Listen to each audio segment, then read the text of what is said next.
एक बालक पैदा हुआ, सुंदर सा था, लगता था कृष्ण का दूसरा रूप है, बाल कृष्ण। लेकिन धीरे धीरे उसके जैसे जैसे बड़ा होता गया,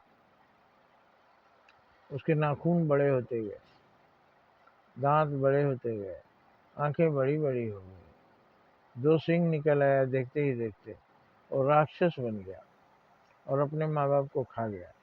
ये पहेली नहीं, ये सच है। ये कौन सा संस्कार है, कहाँ से कमी रह जाती है कि कोई बच्चा तो अपने माँ बाप को प्रणाम करता है, अपने माँ बाप का सम्मान करता है, अपने माँ बाप को कांवर में ढोता है, श्रवण कुमार हो जाता है।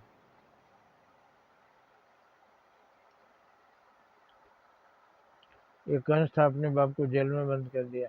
रावण अपने बाप का अपमान किया, एक नहीं सुना।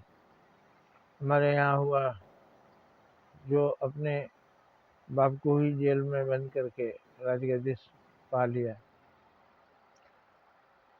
उसके हरम पर भी अधिकार कर लिया।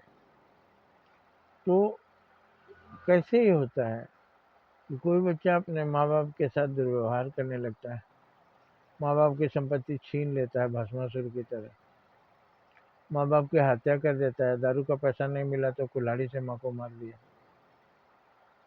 माँ बाप को अपमानित करता है, पैसा नहीं मिला तो पत्नी को मार दिया, पैसा के लिए भाई का खून कर दिया। ये सब कैसे होता है? कौन सा ग्रह नक्षत्र का असर पड़ जाता है, कौन सी राशि का पड़ जाता है? हम तो कह रहे हैं कि शिक्षा से ही सुधार होता है। उनमें शिक्षा में कहाँ कमी रह गई? आने वाले बच्चों को हमें शिक्षा की तरफ ध्यान देना चाहिए। वैसे शिक्षा प्राप्त करके 10 सिर वाला रावण भी राक्षस हो गया।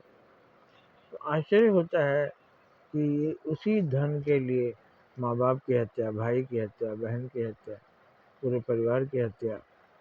एक राजा की दो, एक बेटा एक बेटी, नाम नहीं लेना ठीक है, एक बेटा बेटी पत्नी, और राजा ने अपनी ही पत्नी की बहन से अपने छोटे भाई का भी शादी कराया, उसको एक बेटा, लेकिन वो दिन अपने साथ खाना पीना करवाते थे।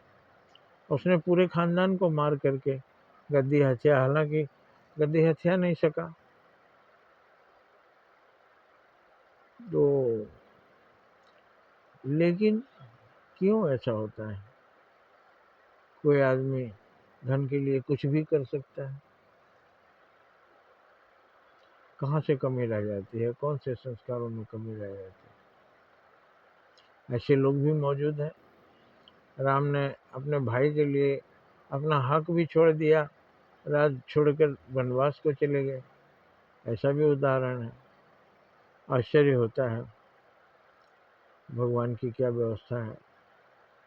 और माँ बाप रोते रहते हैं कि हमारे परवरिश में क्या कमी रह गई, लेकिन फिर तकदीर को कोस कर रह जाते हैं। ऐसे बच्चों को जो अपने माँ बाप से लड़ते हैं, अपने माँ बाप को गालियाँ देते हैं, अपने भाइयों को गालियाँ देते हैं, उन्हें अपने आँख को धो लेना चाहिए गंगा जल से, और अपना विचार अंदर से भी धो देना चाहिए गंगा जल से, और अपना जीवन सुधार लेना चाहिए। नहीं तो ऐसे बच्चों का अक्सर देखा गया है, दुर्गति होता है। कंस भी मारा गया, हर माँ बाप को निरादर करने वाला मारा गया, और आदर करने वाला संसार में पूजा जाता है। हाथी सा बल हो जाए तब भी पूजो माँ बाप को, अगर ऐसा बन जाओगे तो जग पूजेगा आपको। भंगेड़ी था बाप फिर भी पूजे हमेशा, संसार आज जप रहा गणेशा गणेशा। तो हम अपने माँ बाप, भाई बहन, परिवार, समाज सबके साथ अच्छा व्यवहार करें, देवता बने, सिंह वाला राक्षस ना बने। जय हिंद, जय भारत।